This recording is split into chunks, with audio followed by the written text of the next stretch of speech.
service, the buyer will not be willing to pre-finance the purchase of cocoa crop.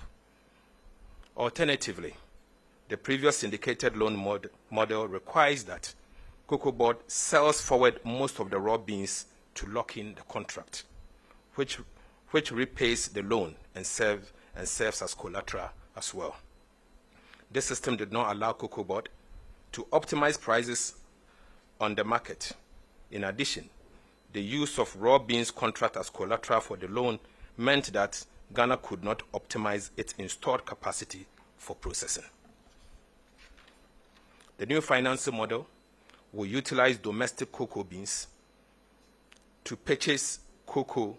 The new financing model will utilize domestic cocoa bonds to purchase cocoa and repay the cocoa proceeds within each crop year. The bonds will be used to raise a revolving fund for Cocoa Board to turn around at least once during the season. The model will also revive the indigenous licensed buying companies that have been completely thrown out of business as a result of the current financing model. State-owned produce buying company, PBC, will be revived to resume full operations and become the leading licensed buying company in the cocoa sector with immediate effect. With the new financing model, Cocoa Board can sell beans of any volume to local processing companies to promote value addition and job creation. Cabinet has, however, directed that with immediate effect, the remainder of the beans for the crop year 2025-2026 should be allocated for domestic processing. Cabinet has also directed that beginning from 2026 to 2027 crop season, a minimum of 50% of all cocoa beans should be processed locally. And this will be part of the Cocoa Board bill going to Parliament. Pursuant to this, the state-owned cocoa processing company, CPC, will be revived as a matter of priority to become the leading processor of Ghana's cocoa beans. I've also, this morning, together with my colleague, the Minister responsible for Trade, Agribusiness and Industry, met with domestic cocoa processors cutting across the private sector, who have indicated that they have the capacity and the willingness to process more than 50% of Ghana's cocoa beans going forward. An agreement has been reached on the immediate implementation of this policy. In order to address the indebtedness inherited by the current management of Ghana Cocoa Board, Cabinet has further directed that the Minister responsible for Finance, myself, to urgently seek parliamentary approval for the following.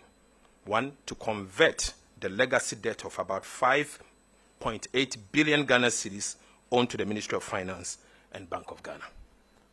Cocoa Board currently owes the Ministry of Finance 3.7 billion Ghana cedis, which arose from the conversion of non-marketable cocoa bills into a loan, and the Bank of Ghana another 10-year loan of 1.38 billion Ghana cedis.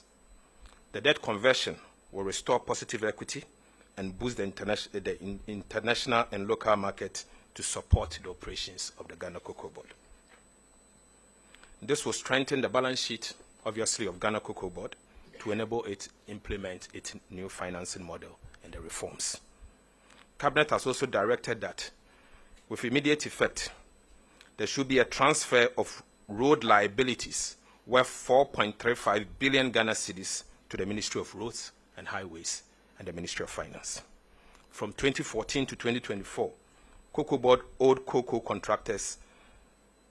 From 2014 to 2024, Cocoa Board awarded cocoa contracts of up to 26.5 billion Ghana cedis, with 21.5 billion Ghana cedis of contracts awarded between 2018 and 2021.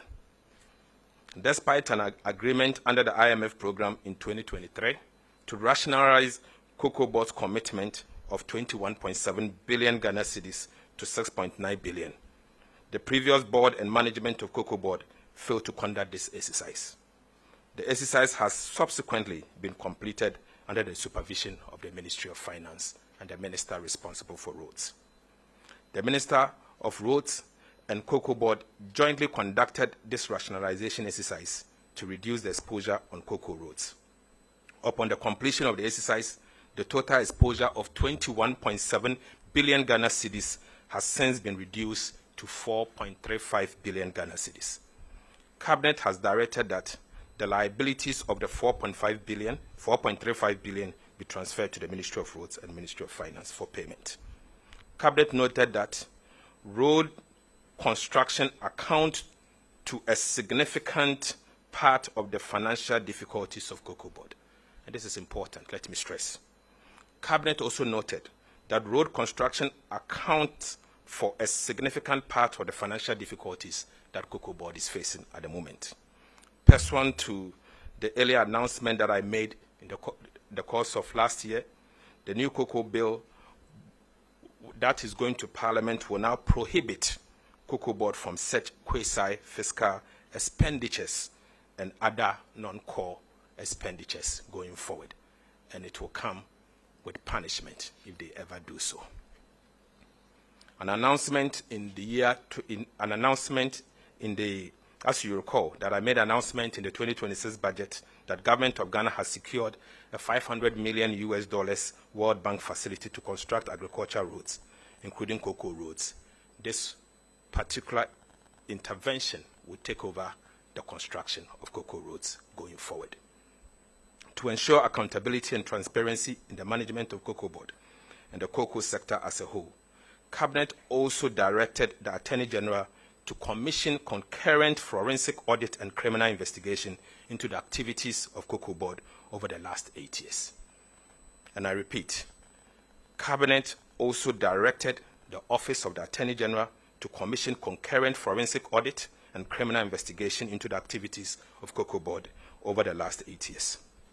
Cabinet has directed the Ministry of Finance to initiate also immediate reforms at Cocoa Board to streamline their operations and cut costs. Wasteful and uncontrolled expenditure practices are to be curtailed immediately. The world market price has dropped significantly from the average of 7,200 tons to 4,100 per ton, making Ghana's cocoa beans uncompetitive and creating liquidity challenges. To address this, the Producer Price Review Committee, PPRC, met this afternoon under my chairmanship to assess the challenges facing the sector and review the producer price for the remainder of the 2025-2026 crop year.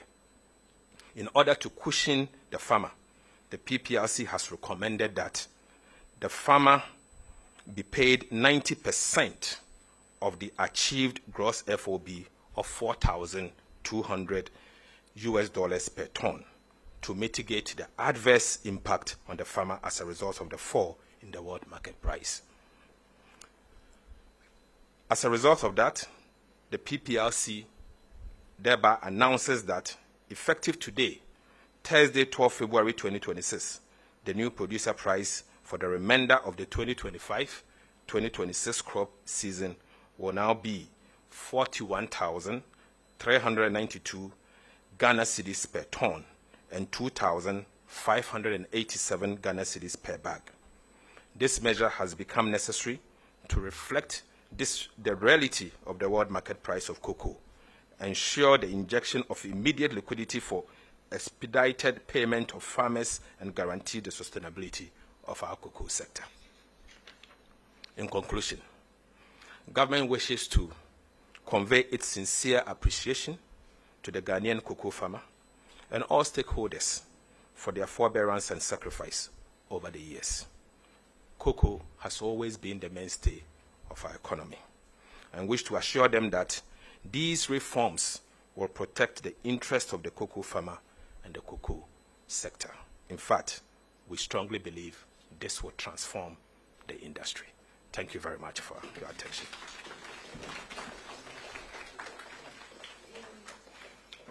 All right.